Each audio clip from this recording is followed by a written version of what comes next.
جسے اپنی رزق میں روزی میں دیر لگ جائے، یعنی روزی نہیں مل رہی، روزگار نہیں مل رہا یا تنگی پیش آ رہی ہے معاشی اعتبار سے، تو اس کو چاہیے کہ اللہ سے مغفرت مانگے، استغفار کرے، اور جس وقت کو کوئی پریشانی پیش آئے تو وہ لا حول ولا قوت الا باللہ کہے۔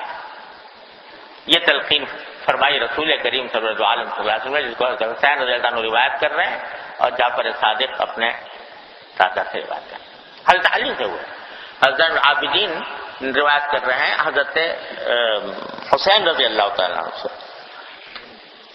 حضرت حسین نے یہ حدیث رسول اللہ صلی اللہ علیہ وسلم سے سنی۔ تو تین باتیں فرمائیں اور تینوں بڑی عظیم، کہ جب کوئی نعمت ملے اللہ تعالیٰ کا شکر ادا کرو، اور یہ وہی بات ہے جو کئی ہفتوں سے عرض کر رہا ہوں کہ ہمارے بزرگ حضرت عارف قدس اللہ تعالیٰ صدر اللہ تعالیٰ کے درجات بلند فرمائے، وہ ہمیشہ اس کی تلقین فرمایا کرتے تھے، اور ان کے طریق کا یہ ایک خاص نرالا انداز تھا کہ بندے کو شکر گزار بنا دو تو انشاءاللہ وہ راستہ پا جائے گا، سیدھے راستے پر لگ جائے گا۔ تو پہلی بات تو وہی ہے۔ دوسری بات یہ ہے کہ من استبطأ الرزق فلیستغفر اللہ، رزق میں جب کبھی دیر لگنے لگے، کوئی آدمی روزگار کی تلاش میں ہے، روزگار نہیں مل رہا، پیسوں کے انتظار میں ہے، پیسے کم معلوم ہو رہے ہیں، معاشی طور پر تنگی کا شکار ہے، تو فرمایا کیا کرے؟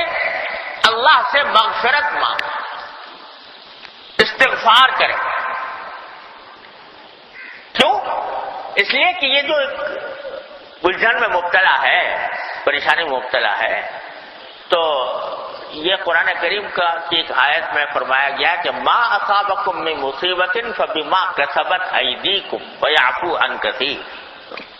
تمہیں جو کوئی مصیبت پہنچتی ہے، غم، صدمہ، تکلیف، پریشانی، جو کوئی تکلیف پہنچتی ہے وہ در حقیقت تمہارے ہی اعمال کا نتیجہ ہوتا ہے۔ تو اس کا مطلب یہ کہ اگر کبھی تمہاری مراد پوری ہونے میں دیر لگ رہی ہے، دعائیں مانگے جا رہے ہو اور ایسا لگ رہا ہے کہ وہ پوری نہیں ہو رہی، کوشش کر رہے ہو، کوشش کامیاب نہیں ہو رہی،